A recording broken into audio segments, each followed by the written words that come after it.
Bienvenidos a esta tercera unidad de nuestro curso de Gestión y Desarrollo de Personas en el Estado, denominada Desarrollo de Personas y Gestión del Desempeño.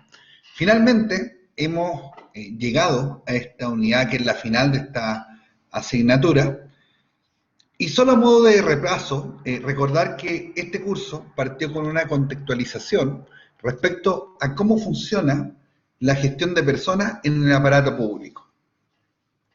Después transitamos, ¿cierto?, hacia los procesos de reclutamiento y selección. Y también en ese contexto o en ese marco dimos nuestra visión, pudimos conversarla respecto a cómo funciona este proceso de reclutamiento y selección también en el Estado. Finalmente llegamos a esta unidad 3, que por así decirlo, después de tener este gran conjunto de caracterización y de cómo la persona es seleccionada para que cumpla una función en un determinado empleo, aterrizamos a qué pasa cuando la persona está dentro de la organización.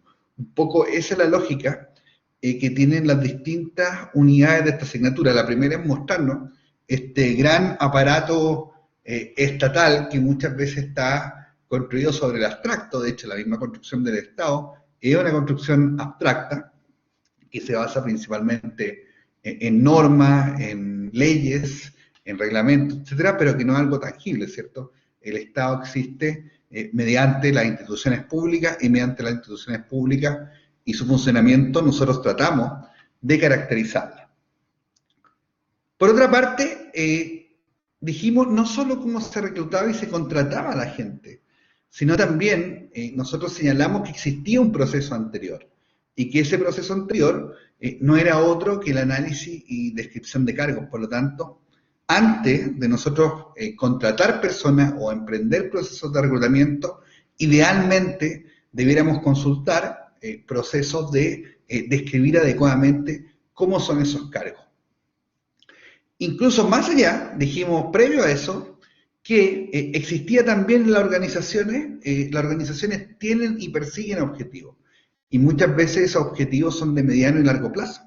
Por lo tanto, esos objetivos que persiguen, en general, están contenidos en documentos o en información que es conocida como la planificación estratégica que tienen las distintas organizaciones. Por lo tanto, otra fuente, ¿cierto?, que alimentaba incluso previo a este reclutamiento de selección y previo al análisis de descripciones de cargo, otra fuente de alimentación del sistema de gestión de personas y específicamente del sistema de planificación de gestión de personas es la planificación estratégica de la organización. Por lo tanto, hay varios elementos que son previos, ¿cierto?, a cuando las personas efectivamente están cumpliendo o desempeñando una labor. Entonces, la pregunta que viene acá es, bueno, una vez que las personas ya las reclutamos, ya las seleccionamos, ¿cuál es el paso que sigue? Y un poco, más que un poco, diría yo, lo que viene a caracterizar esta tercera unidad de desarrollo de personas y gestión del desempeño es precisamente ese interrogante, es decir, ¿qué es lo que ocurre? ¿Qué es lo que hay que hacer? ¿Qué es lo que ha dicho el Estado, ¿cierto? Hoy el Estado principalmente, a través de la Dirección Nacional de Servicio Civil, ¿qué es lo que deberían hacer los distintos servicios públicos en materia de gestión de personas?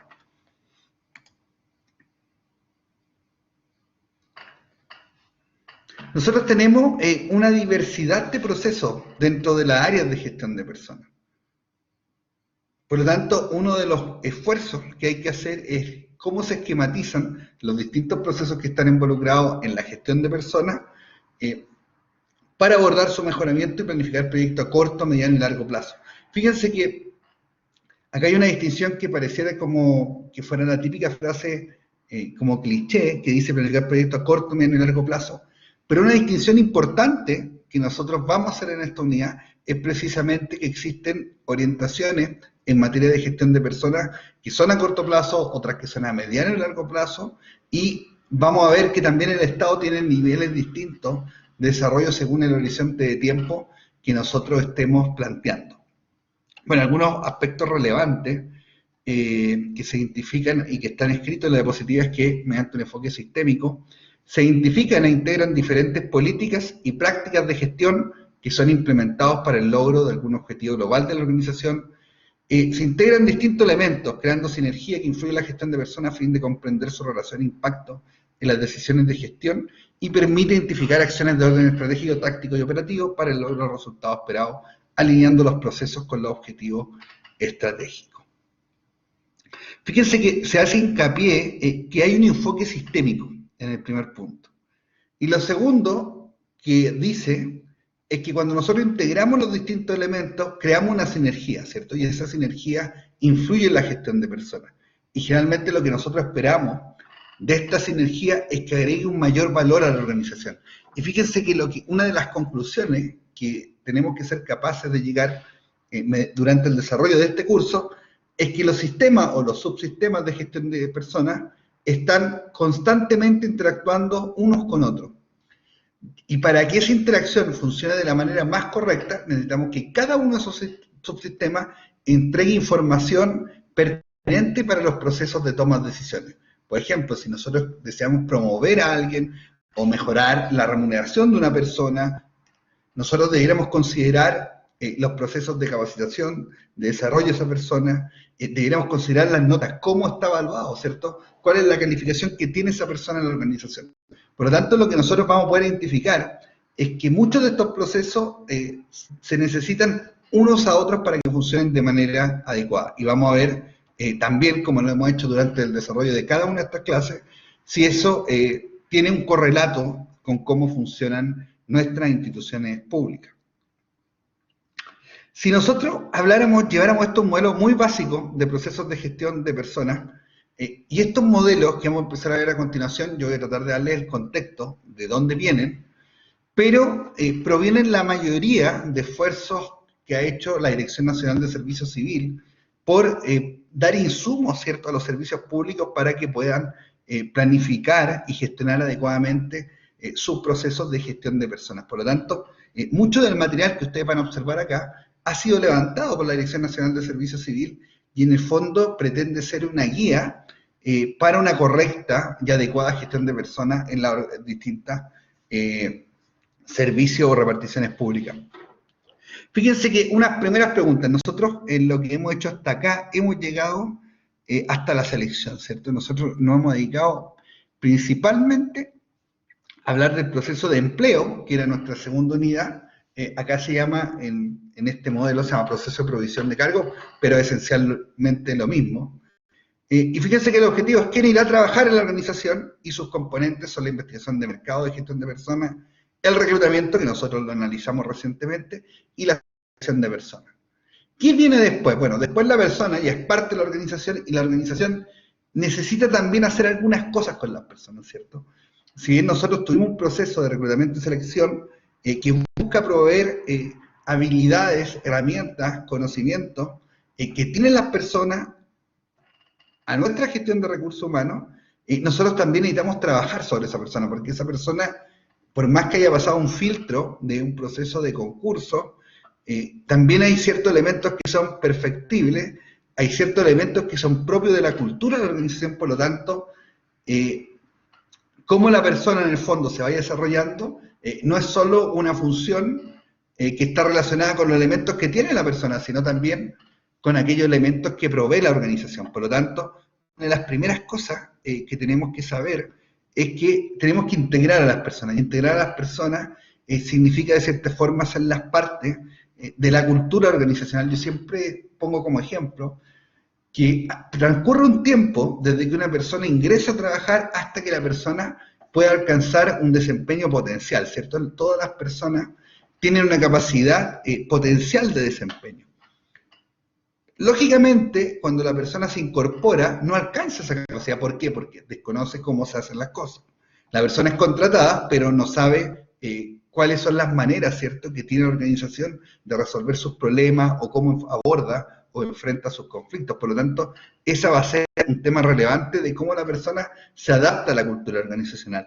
Fíjense que otro tema, ¿cierto?, cuando uno está en una organización, pareciera como tan obvio, pero uno sabe a quién llamar para resolver una determinada temática. Uno sabe que, por ejemplo, si tiene un problema de soporte urgente, hay que llamar a tal persona que es por lo general la que lo resuelve con mayor celeridad. Por lo tanto, ¿cómo nosotros gestionamos que la persona, una vez que ingresó, se integre rápidamente a la organización, va a ser una materia importante para definir cuánto tiempo de ajuste hay entre ese desempeño con que trae la persona y cuánto se demora en alcanzar este desempeño potencial que yo les comentaba. Bueno, tenemos que tener procesos, y esto lo vimos también como parte del proceso de empleo en nuestro caso, que es el modelo que yo ocupo. Vimos que tiene que existir diseño de cargo, descripción de cargo, etc. Bueno, lógicamente esto tiene que estar, y este es mi punto, tiene que estar antes que la persona llegue, ¿cierto? No es que nosotros contratamos gente y en función de esa contratación empezamos a crear un sistema de funciones, ¿cierto? De labores que tiene que realizar esa persona, sino que tiene que ser un proceso anterior. Por lo tanto, algo relevante que tienen que tener las organizaciones y deben mantenerlo constantemente actualizados son procesos de descripción y análisis de cargo, porque como nosotros lo revisamos cuando vimos esta materia, es ese proceso el que permite que la gestión del desempeño se realice de manera correcta, que nosotros seleccionemos adecuadamente a las personas, que nosotros las capacitemos en aquellas materias que son pertinentes al cargo, etc. Y después tenemos un proceso bastante interesante, que yo diría que es parte, no sé si angular, pero es central dentro de lo que es la gestión de personas, que es la evaluación y gestión del desempeño. ¿Por qué digo o le doy esta preponderancia? Yo creo que las áreas de gestión de personas en gran medida están diseñadas para que las personas puedan desempeñarse de mejor manera.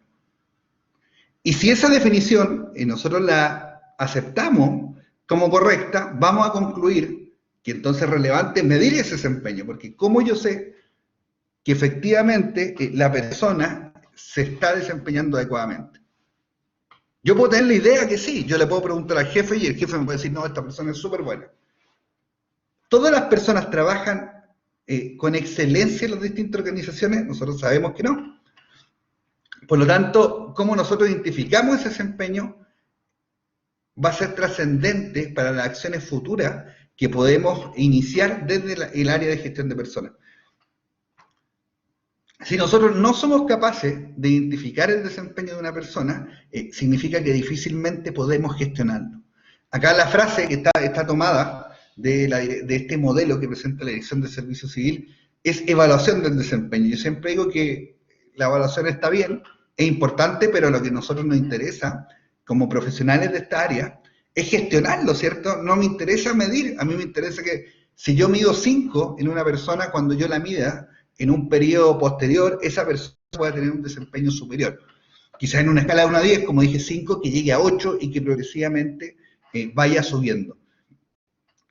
Fíjense que las personas, todas nosotros, tenemos de cierta manera un prejuicio con la gestión del desempeño. Pensamos que la gestión del desempeño, su principal función es castigar. Y lo correcto, el enfoque acertado desde el punto de vista de esta disciplina, es decir, que a nosotros nos interesa porque nos interesa que las personas entreguen lo mejor posible que tienen por dar a la organización. ¿Y eso cómo se logra? Bueno, efectivamente, gestionando el desempeño. ¿Cómo lo gestionamos? Bueno, lo primero que hay que hacer es medirlo. Entonces, la primera pregunta que nos tenemos que hacer es si estamos midiéndonos adecuadamente el desempeño. Cuando nosotros entremos o hagamos zoom en esta materia, vamos a descubrir información bien interesante de lo que ocurre con este proceso en el Estado. Después, bueno, tenemos políticas de remuneración, como se denomina un poco en el Estado, política de compensaciones en el área privada, ¿cierto? Y en general, estas políticas obedecen muchas veces, primero, a la importancia que tienen los cargos dentro de la organización, y segundo, muchas veces lo que aspiran, a veces las zonas de funcionarios, los gremios, las mismas personas que trabajan, es que haya cierto marco que permita establecer cierta equidad interna dentro de la organización. Es decir, que según la importancia de cada trabajo, esos trabajos sean remunerados. Acuérdense que cuando nosotros hablamos de materia de compensaciones, existen dos conceptos que son básicos, pero que son esenciales para el análisis. El primero es que existe equidad interna. La equidad interna guarda relación con que un cargo de un determinado nivel, supongamos lo siguiente, que un cargo de secretaria o de asistente administrativo en un área versus de otra área que hacen funciones relativamente similares, debieran obtener una remuneración equitativa, ¿cierto? Por lo tanto, cuando nosotros hablamos de equidad interna, es que en función de los niveles de responsabilidad y complejidad de esas labores, esté asignada la remuneración. Hay varios métodos de cómo hacerlo. El tiempo no permite profundizar mayormente en ello, pero para decirlo de manera simple, hay muchos sistemas de establecer compensaciones que están definidos en función del peso del cargo. Es decir, nosotros tenemos un proceso de análisis y descripciones de cargo, y lo que hacen cuando nosotros queremos llevarlo y traducirlo en una renta es medir la importancia de esa función dentro de la organización. Es decir, tomar cada una de esas funciones y asignarle un valor, y en función de ese valor finalmente determinar una remuneración, dicho de manera muy simple. Y otra medida que nosotros tenemos en materia de compensaciones es compararnos con el medio ambiente externo. Por lo tanto, nosotros no solo buscamos la equidad interna, sino también tenemos que tener a la vista la equidad externa. Y la equidad externa no es otra cosa que comparar funciones similares con sectores de la industria afines. Por ejemplo, sigamos con el ejemplo de lo público. ¿Cuánto gana el encargado de oficina de parte del Ministerio A versus el encargado de oficina de parte del Ministerio B? Por lo tanto, el Estado tendría que tener particularmente cierto grado de equidad externa. Si uno quisiera llevarlo incluso fuera del Estado, uno pudiera comparar, por ejemplo, en el caso del sistema de elección pública, que busca atraer personas competentes a los cargos de alto directivo en el aparato público, y busca traerlos desde el ámbito privado o del ámbito estatal. Por lo tanto, uno podría comparar los sueldos que existen a niveles de alta dirección pública versus los cargos de gerenciales que existen en el área privada. Por lo tanto, cuando nosotros hablamos de remuneración y compensación, estamos hablando principalmente de esa materia. Fíjense que también existe lo que se llama beneficios y servicios sociales, que se traduce finalmente en las áreas de bienestar, ¿cierto?, que uno tradicionalmente conoce en las distintas tipologías de organizaciones. No sé si lo recuerdan, pero cuando nosotros iniciamos el curso, una de las cosas que señalamos fue que pasamos de una visión mecanicista de la persona dentro de la organización a una visión más integral, ¿cierto? ¿Por qué? Porque con el paso del tiempo, la disciplina de gestión de personas descubrió que el desempeño de las personas no obedecía solamente a un factor curricular, es decir, de los estudios y la experiencia que la persona tiene, sino que también a ciertos factores que no están en el currículo, que diría yo que son intangibles y que son muchas veces el desempeño está concatenado con cómo la persona se siente en la organización, si se identifica con ella, si se siente cómoda, si los objetivos que la organización persigue son afines a los que ella también persigue, etc. Y también si la persona se encuentra en condiciones efectivamente de desempeñarse de manera adecuada. Por lo tanto, visto esto, los servicios empezaron a implementar, más que nada yo diría que primeramente el mundo privado, ciertos servicios que tienen por finalidad abordar la integralidad de la persona. Es decir, acá encontramos sala de cuna, jardín infantil, planes de salud familiares, etcétera, ¿cierto? También hay organizaciones que pagan estudios de posgrado, pagan estudios en general, etcétera. O sea, hay un sinnúmero de cosas que finalmente lo que buscan es que las personas estén a gusto dentro de la organización y se puedan concentrar efectivamente en entregar el mejor desempeño posible. Bueno, una materia que tiene un origen normativo es la higiene y seguridad en el trabajo. Y acá tenemos varias normas, ¿cierto?, que regulan cómo deben funcionar los distintos organizaciones en estas materias. Principalmente tenemos los comités bipartitos de higiene y seguridad, que en el sector público también existen y que no son otra cosa que entidades que se preocupan de que las condiciones de trabajo de las personas sean efectivamente aquellas que son acorde a las necesidades de los distintos puestos. Tenemos relaciones laborales. Fíjense que un tema importante y que yo diría que no ha sido tan profundizado dentro de la literatura de gestión de personas es cómo se relaciona la administración con los funcionarios. Y muchas veces esas relaciones laborales se canalizan por gremios o por asociaciones de funcionarios. Por lo tanto, una de las temáticas que también tienen que abordar los departamentos de recursos humanos o de gestión de personas son las relaciones laborales. Fíjense que comentarles que la Dirección Nacional del Servicio Civil ha promovido que los servicios públicos establezcan mesas de gestión de personas. Y en esas mesas, y eso está dicho formalmente, hay dos documentos que se llaman normas de aplicación del servicio civil que están dirigidos a los servicios públicos, donde establece una serie de acciones que los servicios deben implementar. Y una de esas acciones es precisamente establecer una mesa de trabajo entre la administración, que generalmente es el Departamento de Gestión de Personas, con las asociaciones de funcionarios. Por lo tanto, también es una temática que debe abordarse. Bueno, tenemos capacitación, tenemos desarrollo, ¿cierto? La capacitación la vamos a desarrollar en esta unidad.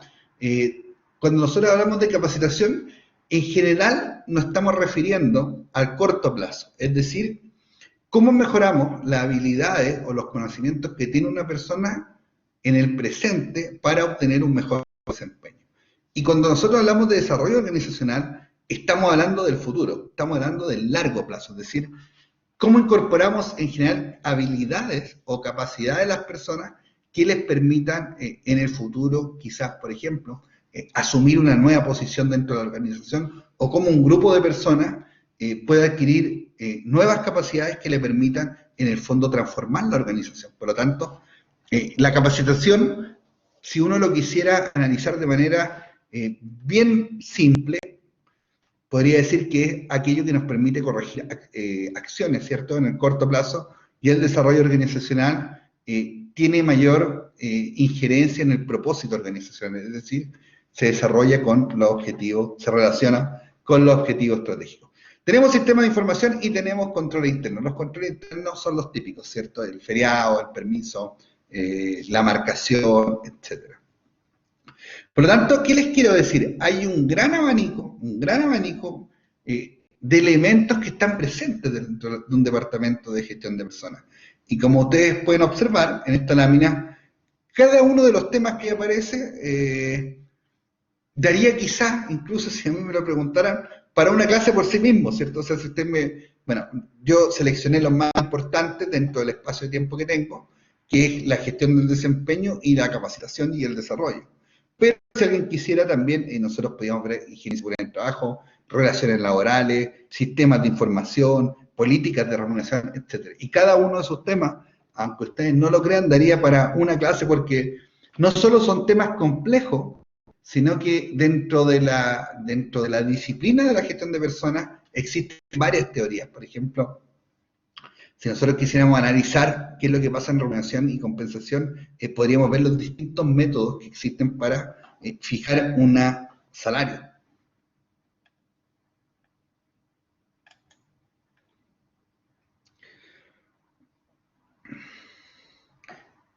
La Dirección Nacional de Servicio Civil toma ciertos modelos que sugiere su aplicación a los servicios públicos. Un modelo, por ejemplo, de Dirección de Gestión de Personas, es el de John Ivancevich. Bueno, este modelo tiene la particularidad de que no está solo enfocado dentro de la organización, sino que incorpora variables adicionales como la complejidad del entorno y la identificación de factores relevantes para lograr la eficacia organizacional. Fíjense que si uno abre lo que hay dentro de estos cuadros, vamos a seguir en la lógica de que la gestión de personas es de gran complejidad, y es de gran complejidad no porque quizá represente una gran dificultad las labores que hay que realizar, sino que son múltiples. ¿Se acuerdan cuando nosotros, en la primera clase, vimos un modelo de gestión de personas de Dave Ulrich, y dice cómo en el fondo Ulrich nos convoca a preguntarnos los distintos roles que tiene un profesional del área de gestión de personas? Bueno, y nos dice en general que esos roles son diversos y que muchas veces un profesional de esta área tiene que saber cubrir distintos roles, por lo tanto el nivel de especialización que debe tener es alto. Fíjense que en lo que está de manera externa, nosotros tenemos grupos de presión como los sindicatos, tenemos leyes, tenemos condiciones económicas, tenemos composición de la fuerza laboral y tenemos finalmente dónde la ubicación se ubica. Dentro de lo interno tenemos objetivos, tenemos estrategias, tenemos cultura, que algo hemos hablado de eso, tenemos naturaleza de la tarea, ¿cierto? No es lo mismo un servicio público, por ejemplo, que atiende público, como el registro civil, a uno que crea leyes, ¿cierto? Como las Express. Son cultura y manera de hacer las cosas diferente. Tenemos grupos de trabajo. Fíjense que un tema importante que tampoco vamos a alcanzar a ver acá, pero tiene que ver con cómo nosotros somos capaces de desarrollar el trabajo en conjunto. Fíjense que integrar el trabajo es una labor difícil. ¿Por qué digo que es difícil? Que esta es una apreciación mía.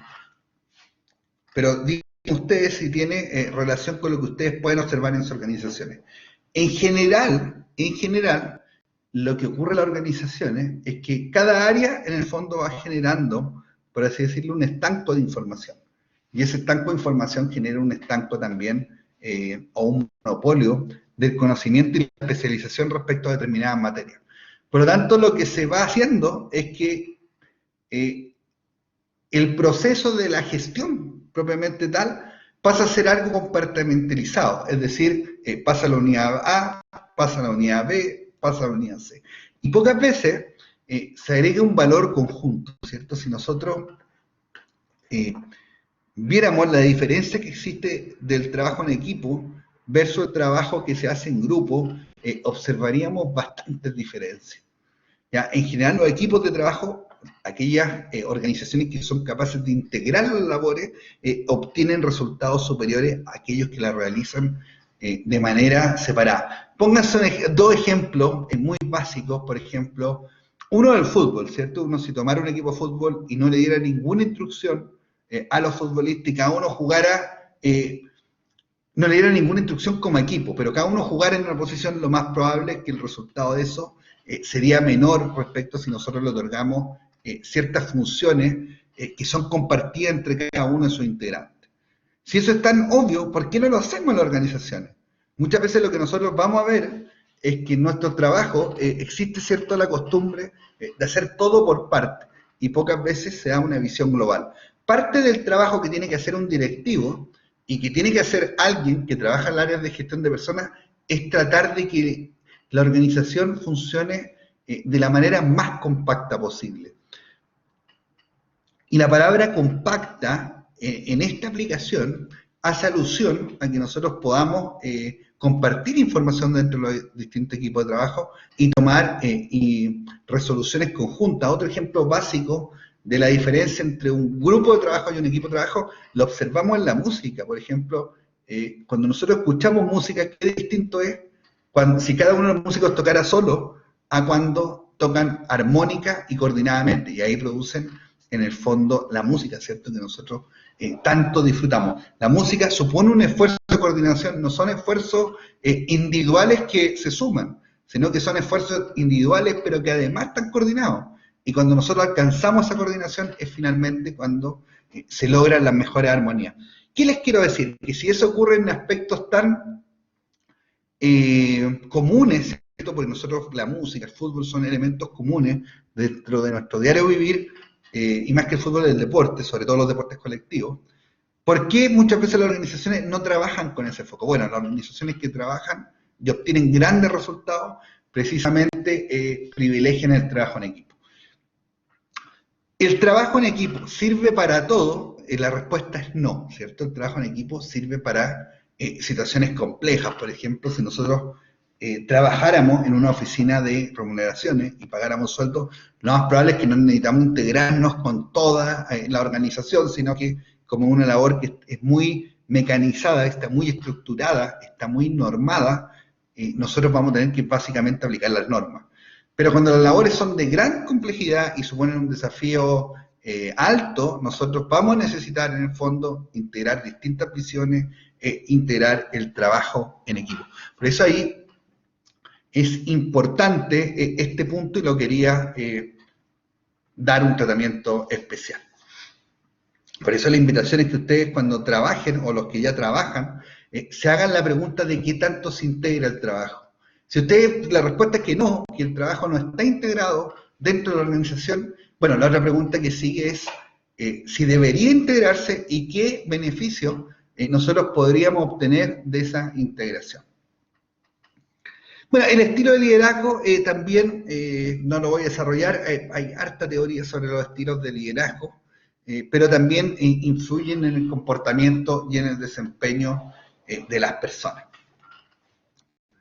Bueno, hay hartas actividades que se hacen dentro de un área de gestión de personas, ¿cierto? Está la evaluación del desempeño. Ahí yo creo que mencionamos cuando realizamos eh, las distintas enfoques que hay y las distintas cosas que hay que hacer en este modelo que presentamos anteriormente de la Dirección Nacional de Servicio Civil. Revisamos gran parte de los que están acá. Revisamos relaciones laborales, beneficios de servicios, etcétera. Tenemos personas, ¿cierto? Y las personas somos complejas, tenemos habilidades, tenemos actitudes, tenemos preferencias, tenemos motivaciones, tenemos cosas que esperamos dentro de la organización, y si nosotros llegamos a sentir que la organización no nos entrega aquello que estamos buscando, probablemente caigamos en un camino de desmotivación o quizá incluso de confrontar, ¿cierto?, a la organización y exigirle ciertas demandas. Tenemos aspectos de la personalidad, etcétera. O sea, dentro de lo que es la gestión de personas, si uno la quisiera ver con mayor profundidad, uno empezaría a darse cuenta que hay muchos elementos distintos que hay que gestionar y que esos elementos distintos también están interaccionando con otros que no son materiales, pero que son parte de aspectos que presionan la gestión de personas. O sea, lo que está acá en el entorno externo, lo que está en el entorno externo, finalmente presionan las decisiones que nosotros vamos a adoptar respecto a la gestión de personas. Criterios de efectividad, bueno, hay varios, ¿cierto? Tenemos el desempeño, tenemos el compromiso, el ausentismo, la rotación, desperfectos si nosotros trabajáramos en una fábrica, quejas si damos servicio al cliente, accidentes principalmente si el trabajo tiene un componente físico o arriesgado o difícil como la minería, por ejemplo, etcétera. Entonces, ¿qué nos está diciendo la Dirección Nacional de Servicio Civil cuando nos sugiere este modelo de John Ivancevich? Lo que nos está señalando es, atención, lo que ustedes realizan en materia de gestión de personas es quizás más complejo de lo que ustedes están imaginando.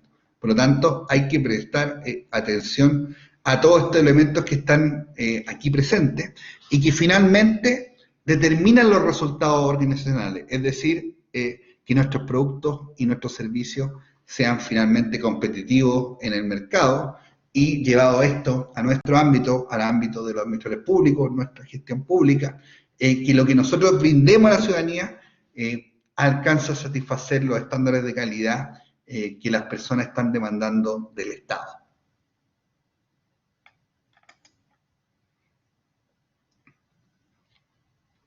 Bueno, sigamos con el tema del modelo de gestión de personas en el sector público que ha promovido fuertemente, ¿cierto?, la Dirección Nacional del Servicio Civil. Bueno, nosotros vimos en la primera unidad que todo esto cambió, ¿cierto?, el aparato público con esta ley, la ley 19.882 de nuevo trato laboral, la cual creó el sistema de interacción pública y también creó la Dirección Nacional del Servicio Civil. Este es un comentario muy personal. Yo siento que el sistema de interacción pública tomó un tiempo, ¿cierto?, en concursar un número alto de cargos. Y la Dirección Nacional del Servicio Civil, yo también siento que tomó un tiempo quizás incluso mayor en efectivamente pasar a cumplir ese rol de Departamento de Gestión de Personas del Estado, que a mí me gusta definirlo de esa manera. Es decir, esta dirección lo que hace es ser el gran departamento de recursos humanos o de gestión de personas para la administración central. ¿Qué hizo la ley del nuevo trato? Bueno, esto yo creo que nosotros lo vimos con harta profundidad, incluso ustedes tuvieron que revisar la norma, por lo tanto, no profundizaré más en ello. Bueno, lo que está dentro de la misión del servicio civil es fortalecer la función pública, contribuir a la modernización del Estado, a través de políticas de gestión y desarrollo de las personas que trabajan en el Estado, etc. Fíjense que un tema interesante, y que ahora que estamos en periodo eleccionario, lo vamos a escuchar. Fíjense que el tema de la modernización del Estado es un tema presente en todas las campañas políticas. Entonces, si está tan presente, quizás nosotros podríamos inferir de esa presencia tan constante de que a lo mejor no se ha efectuado nunca un proceso de modernización adecuado dentro del Estado. O si bien se han hecho acciones, quizás esas acciones no han podido lograr la velocidad necesaria, que es lo que en el fondo se está demandando desde el entorno de los servicios públicos. Por lo tanto, ahí hay un punto, ¿cierto? El tema de la modernización del Estado es un tema que lleva muchos años presente dentro de la agenda pública. Entonces, cuando un tema se repite tanto en la agenda pública, uno finalmente puede hacerse la pregunta, bueno, si siempre estamos hablando que hay que modernizar el Estado, ¿alguna vez alguien ha hecho algo por modernizarlo? Yo creo que sí, que precisamente lo que nosotros revisamos en esta ley 19.882, más la Dirección Nacional de Servicios Civil, es un avance sustantivo respecto a la modernización del Estado, principalmente en materia de gestión de personas. Creo que también falta bastante en otros aspectos. Nosotros estamos revisando y estamos analizando que la gestión de personas es algo complejo que tiene distintos elementos. Entonces hay que ver si hemos abarcado todos esos elementos, si se están desarrollando de manera adecuada y en el fondo qué objetos estructurales hay en la administración del Estado que nos están quizás impidiendo avanzar en la velocidad y ritmo que nosotros deseamos. Hay un modelo de gestión de personas, bueno, estamos en eso. Yo creo que otro punto muy interesante es que el Servicio Civil desarrolló una encuesta de gestión de personas que se llama, y ustedes la pueden buscar, se llama Encuesta Barómetro de Gestión de Personas. ¿Por qué le digo que es interesante? Porque esa encuesta nosotros nos cuesta tener datos e información empírica de cómo funciona el Estado. Nuestros niveles de información no son tan altos. Fíjense, cuando uno va a la literatura, en general encuentra más ejemplos o información de mejor calidad o mejor analizada o mejor depurada, principalmente en lo que es Estados Unidos. En lo que es Chile, nosotros recién estamos teniendo más datos estadísticos y creo que en la encuesta barómetro de gestión de personas, por ejemplo, nos contaba dónde se posicionan las áreas de gestión de personas en el Estado. Es decir, tan cercana a la dirección, tan en segundo nivel, tan en tercer nivel, tan en cuarto nivel, cuentan con recursos al área de gestión de personas, nos iba dando esa información que antes nunca había sido levantada. El problema, creo que la encuesta se aplicó hasta el año 2016 o 2017, por lo tanto ahí yo creo que se perdió un elemento valioso de información para la toma de decisiones desde el ámbito de la Dirección Nacional de Servicio Civil. Bueno, el modelo de gestión de personas de la Dirección Nacional de Servicio Civil, que ustedes lo tienen que conocer, contiene estos elementos, ¿cierto? La gestión del desempeño, la gestión del desarrollo, la gestión del cambio y la planificación y soporte de la estrategia de gestión de personas. Fíjense que Ash toma algo y nosotros vemos que muchas veces revisamos enfoques diferentes dentro de la literatura, pero finalmente son enfoques parecidos, ¿cierto?, a lo que uno ha visto. Y fíjate que nos dice que en el corto plazo nosotros vamos a encontrar la gestión del desempeño. Y fíjense que cuando nosotros tomamos el modelo de Ulrich, la contribución del empleado era precisamente una acción de corto plazo. En el mediano plazo tenemos el desarrollo y en el largo plazo tenemos la gestión del cambio. Por lo tanto, lo que nos está diciendo el Servicio Civil es que no perdamos de vista que lo que nosotros realizamos desde nuestra área tiene que tener un alcance primero en el corto plazo relacionado con el desempeño de las personas y después tenemos que ir cayendo en el mediano y largo plazo. Bueno, naturalmente cada uno de estos ciclos que nosotros observábamos acá se va repitiendo constantemente, ¿cierto? O sea, no son procesos finitos, ¿cierto? Son procesos que van a ocurrir por siempre mientras la organización perdure.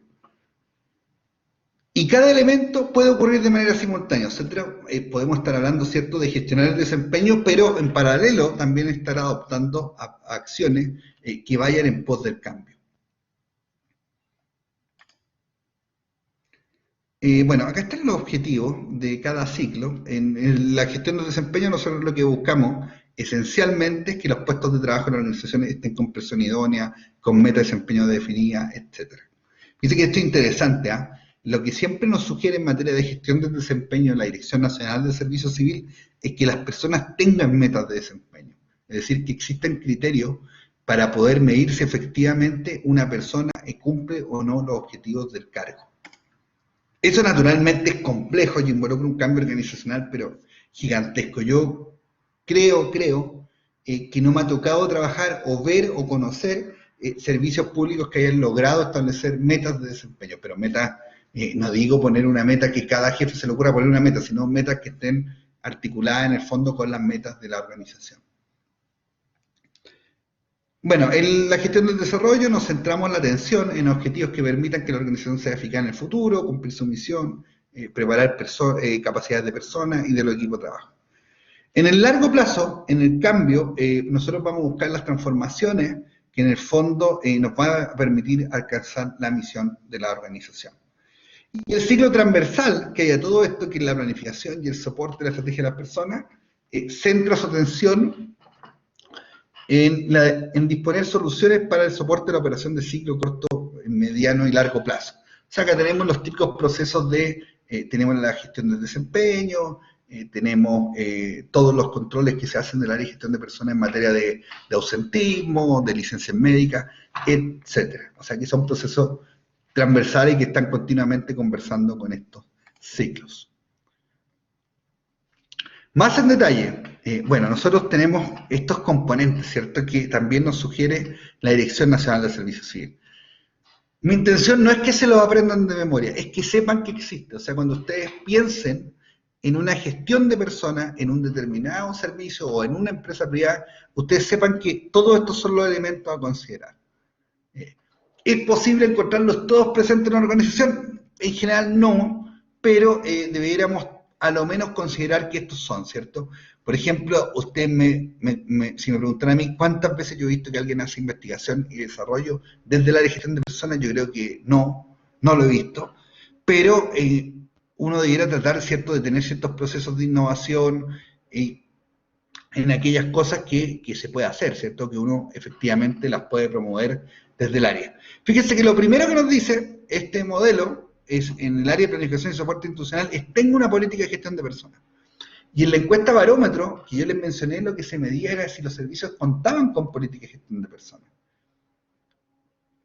Y una vez que esa información salió de luz pública y vimos que quizás muy pocos servicios tenían políticas de gestión de personas, el Servicio Civil primero exigió que los servicios elaboraran una política de gestión de personas y una vez que pidió eso, demandó que se formalizara. Por lo tanto, la gran parte de los servicios públicos hoy día, fruto de ese diagnóstico, cuenta con políticas de gestión de personas formalizadas. Ahora, lo que hay que ver, porque muchas veces nosotros evaluamos el formalismo, ¿cierto? Existe la política, hay que ver si esas políticas se están actualizando, si están efectivamente cumpliendo el rol que demanda, ¿cierto?, el servicio público o que demanda el enfoque estratégico que ese servicio tiene. Y tiene que contener esta política, bueno, elementos de gestión de desempeño, desarrollo y el cambio organizacional. Planificación de gestión de personas, nosotros lo vimos, lo analizamos en el proceso de empleo, y bueno, tiene que haber un plan estratégico de gestión de personas que tiene que conversar naturalmente con el plan estratégico organizacional, tiene que haber un monitoreo de esa planificación, etc. Y así nosotros vamos a darnos cuenta de que hay un sinnúmero de elementos que debieran estar presentes en este modelo que nos presenta y que finalmente sugiere el servicio civil. Fíjense, temas que de repente no son tan obvios, ¿cierto?, dentro de lo que es la gestión de personas. Por ejemplo, acá el servicio civil hace hincapié en el posicionamiento del área de gestión de personas. Y nos está diciendo si tienen influencia, si tienen presupuesto y si tienen infraestructura. Y fíjense que es bien interesante. Yo leí la encuesta barómetro, les sugiero que la lean, al que le interese este tema verdaderamente. Está disponible, es muy fácil de buscar en internet. Y fíjate que, ¿qué busca la influencia? Fíjate que la influencia, el servicio civil la mide según el nivel jerárquico, ¿cierto? Entonces nos dice qué nivel jerárquico tiene el Departamento de Gestión de Personas. Ese es un tema discutible, a mi modo de ver, porque yo he enfrentado esta discusión en algún servicio público, particularmente, me acuerdo que en una discusión presupuestaria, bueno, yo trabajaba en el Ministerio del Interior y le preguntamos a un servicio público que por qué ellos dependían del Ministerio del Interior si nosotros hiciéramos un verdadero análisis de las funciones quizás no estaban tan relacionadas con las del Ministerio. Entonces, lo que nos contestó, no voy a decir el servicio, pero lo que nos contestó la persona a cargo de ese servicio en ese momento, fue que, lo que a ellos se les sugería era que estuvieran en el nivel más alto posible dentro del Estado. Y ahí yo le hice una apreciación, le comenté, le dije, bueno, pero el nivel más alto posible tiene que ver con la capacidad que usted tenga de implementar rápidamente las decisiones que son competentes en su área, más que la posición organizacional que se encuentre, porque hay un montón de áreas, ¿cierto? Que si uno va a los organismos técnicos sugieren que todas las áreas estén al nivel más alto posible. Entonces nos encontraríamos con que todas las áreas dependerían del presidente o del ministro del Interior. Y yo creo que lo que se busca con la frase de la influencia del nivel más alto posible es que ese nivel en el fondo permita que esa entidad pueda tomar las decisiones con cierta autonomía para gestionar la temática que aborda de la manera más correcta posible. Por lo tanto, ahí ojo, porque muchas veces vamos a escuchar este discurso, yo lo he escuchado más de una vez, de que no, a nosotros nos sugieren que estemos en el nivel más alto posible, pero el nivel más alto posible yo creo que tiene que ver con la capacidad decisional más que con una posición en el organigrama. Bueno, pero este estudio lo midió, y fíjense que una de las cosas que concluye la encuesta Barómetro es que no hay mucha correlación entre la ubicación del departamento de gestión de personas. Es decir, vio que había departamentos en segundo nivel, algunos que vendían de la dirección, otros que estaban en tercer nivel y otros en cuarto nivel, y no había mucha diferencia respecto al desarrollo del área de gestión de personas, salvo en el cuarto nivel. O sea, ahí uno podría decir que cuando baja mucho el departamento de gestión de personas, uno se encuentra con gestiones más precarias, con más carencia de elementos, con menos políticas, con menos definiciones, etc. Esa es como la conclusión. Y fíjense que la otra pregunta que está puesta acá, que es el presupuesto. Y en general, todas las personas que fueron encuestadas y que trabajaban en el área de gestión de personas, señalaban que el presupuesto era uno de los principales problemas para la gestión. Y fíjense que cuando se compara entre aquellos servicios que cuentan con un presupuesto propio para esta área y aquellos que no, la diferencia en el grado de desarrollo que se alcanza en los distintos subsistemas de gestión de personas no es tan significativa. Existe, lógicamente, a favor de aquellos servicios que cuentan con presupuesto, pero no es algo que haga la diferencia. Y si nosotros nos preguntáramos realmente qué cosas de gestión de personas con recursos, efectivamente nosotros podríamos cambiar la organización. Por ejemplo, yo digo lo siguiente, para tener una buena política de gestión del desempeño, ¿es necesario contar con dinero? ¿Es contar con un presupuesto? Entonces, muchas de las cosas, es una pregunta, pero quizás muchos de los elementos que están presentes y que nosotros visualizamos como problemas, quizás no requieren recursos, sí requieren que haya personas, ¿cierto? Personas capaces de identificar los problemas, analizarlos, y esas personas tienen que estar. Distinto es si nosotros trabajamos en una organización donde hay una pura persona que tiene que hacer de todo, bueno, probablemente ahí es muy poco lo que podemos exigir. Realidad que pasa también en algunos servicios. Bueno, no quiero detenerme tanto en estos componentes, quiero que conozcan, ¿cierto? Quiero que conozcan y vean cómo se hace gestión de personas si nosotros tomáramos este modelo de Dirección Nacional de Servicio Civil y los distintos tipos de actividades y cosas que tiene que desarrollar un departamento de gestión de personas. Bueno, voy a mencionar algunas. Reglamento de selección, el nombre lo dice por sí mismo. Inducción, qué importante es hacer procesos de inducción, y en las normas del servicio civil, que ya les comenté anteriormente, exige también que los servicios públicos tengan un proceso de inducción. Solo detenerme, y creo que lo menciono más adelante cuando nosotros abordemos lo que es la capacitación, vamos a abordar también lo que es la inducción, que yo creo que la inducción no solo hacerle un curso a la persona cuando llega, sino que también la persona sea recibida por alguien, que si vamos a hacer ese curso, ojalá sea el primer día que la persona llega, que cuando la persona llega, tenga su cuenta de correo, tenga el computador, tenga el escritorio, tenga alguien que lo reciba, etc. O sea, yo creo que la inducción no es solo tener un curso, creo que es un proceso que es más integral y que también busca decirle a la persona que es importante para la organización. Porque cuando una persona se incorpora a cierto nuevo empleo y no tiene el computador, no tiene el escritorio, ¿cuál es el mensaje que le estamos dando? ¿Que es importante o que no es importante? Yo creo que le estamos dando precisamente el mensaje que no es importante. Entonces, cuando nosotros hablamos de gestión de personas, estos elementos que a veces son no medibles, son relevantes respecto a la percepción que se están haciendo las personas en el futuro. Y esa persona que se está incorporando probablemente esté un tiempo en la organización, a veces no corto, y cobra vital importancia que nosotros desde el primer minuto vayamos generando una imagen positiva de la organización. Bueno, gestión de desempeño, capacitaciones. Fíjate que acá quizá el punto más destacable de lo que es la capacitación son que hay que tener metodologías de evaluación de la capacitación. Por lo tanto, no es solo dar cursos, sino que también medir si esos cursos están aportando para el desempeño de las labores de las personas. Por lo tanto, ¿qué es lo que buscamos hacer nosotros? Nosotros buscamos dotar a las personas de mayores capacidades, de mayores herramientas, ¿pero para qué? Para que esa herramienta, para que esas capacidades, la persona las lleve al puesto de trabajo. ¿Dónde se hace un cambio en la gestión? Se hace un cambio en el puesto de trabajo. O sea, si la persona aprendió algo, pero no lo lleva a la práctica, probablemente eso es un conocimiento perdido o que incluso podría estar mal definido y no tener ninguna relación con aquellos elementos y requisitos del puesto. Bueno, hay concurso de promoción, cargos de jefe de departamento, gestión del conocimiento, etc.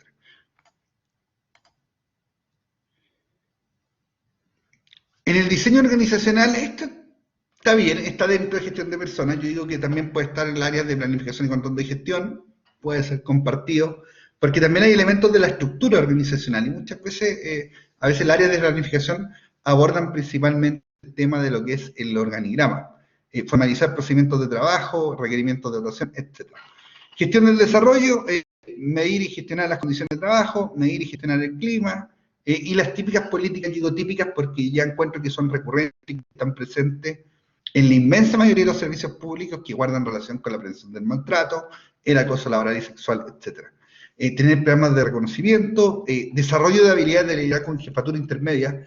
Me parece que muchas veces en los servicios públicos se hace un esfuerzo en capacitar en acciones de liderazgo, pero siempre está muy enfocado en la alta dirección. Yo creo que para que nosotros tengamos mejor calidad de los liderazgos en la organización, hay que ir también con bastante fuerza a lo que son los mandos medios. Entonces también eso tiene que ser un punto que tiene que estar presente dentro de la gestión de personas. Y también las áreas de gestión de personas tienen que, si hacen todo esto, que son un sinnúmero de labores, tienen que ser capaces de comunicar lo que están haciendo a los trabajadores. Y comunicarlo no significa exclusivamente remitirnos a la relación que tenemos con el sindicato, con el gremio, o a los distintos comités bipartitos que nos exigen la norma, como el de capacitación, o el de higiene, o el Consejo de Bienestar, sino que también disponer ciertas maneras de comunicar, cómo nosotros vamos a comunicar en qué está la organización desde el punto de vista de la gestión de personas. Y ahí vamos a encontrar que puede ser por vía mailing, podemos tener un portal, ¿cierto?, en Internet, podemos disponer de un espacio en la Internet, podemos contar con Internet propia, etcétera. Pero en el fondo tiene que estar definido y las áreas de gestión de personas tienen que comunicarse de una manera conocida, predecible con los funcionarios, con los trabajadores de la organización. ¿Qué buscamos? Bueno, buscamos, y esto está tomado de lo que nos dice el Servicio Civil, convertirlo en un socio estratégico de la organización, que es un poco lo que nos decía Dave Ulrich, o sea, que la área de gestión de personas pase de tener quizá un enfoque como muy administrativista, muy operativo, a ser un socio verdaderamente estratégico de la organización. Y aspectos básicos que tenemos que tener en la área de gestión de personas: generar datos confiables, tener indicadores, ¿cierto?, necesarios para la organización, tener un sistema de control de gestión y utilizar ciertas herramientas propias de estos sistemas de control de gestión, como, bueno, ahí está el balance, scorecard, mapa estratégico, etcétera. Y aquí hay algunos ejemplos, bueno, me parece un poco corrido el texto, y acá voy cerrando ya lo que es la presentación del día de hoy. Algunos ejemplos de cosas que nosotros podríamos medir, ¿cierto? Hemos visto que, y en general he tratado de yo dar cierto énfasis a que nosotros podemos construir indicadores en el área de gestión de personas. Y acá hay algunos, ¿cierto? En reclutamiento y selección tenemos tasa de rotación, el costo medio, el tiempo promedio, que nos demoramos en contratar a alguien, la productividad por empleado, y esto generalmente en empresas que están dedicadas a la venta de servicios. Podemos medir cuando nosotros sumamos a alguien, eso nos suma cartera de clientes, nos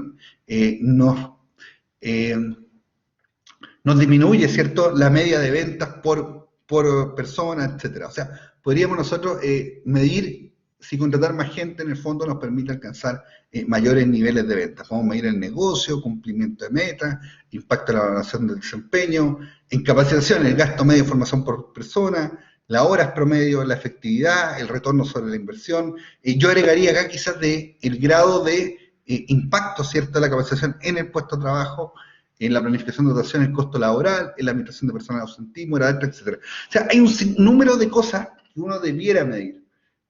Muchas veces, a mí un profesor de estadística me dijo algo que nunca lo olvidé. Nosotros podemos ver datos y quizás lo importante de los datos es ver si a nosotros esos datos no hacen sentido o no. Entonces, acá la invitación también es un poco lo mismo. Nosotros tenemos que tener el abanico, el set de indicadores disponibles, pero también ver si esos datos no hacen sentido para algo. O sea, darle o canalizar esos datos a acciones. Y esas acciones pueden ser desde acciones para mejorar los datos que estamos observando o para construir los datos de una manera diferente. Eso por el día de hoy. Bueno, esta clase fue grabada por motivo del feriado del día 21. Así que les deseo que sea provechosa y lo estoy viendo ya en las próximas clases. Hasta pronto, que estén muy bien.